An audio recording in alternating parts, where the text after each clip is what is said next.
أنا يعني طبعا كابتن محمد توفيق صلاح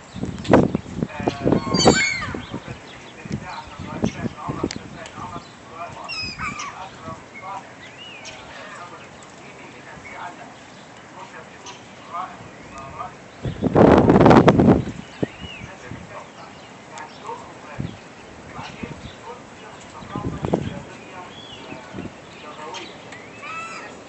أصل المشكلة إن هي في مهنة بتاعت عمل احترافي لازم الإنسان اللي بيشتغل عمل إعلامي لو حتى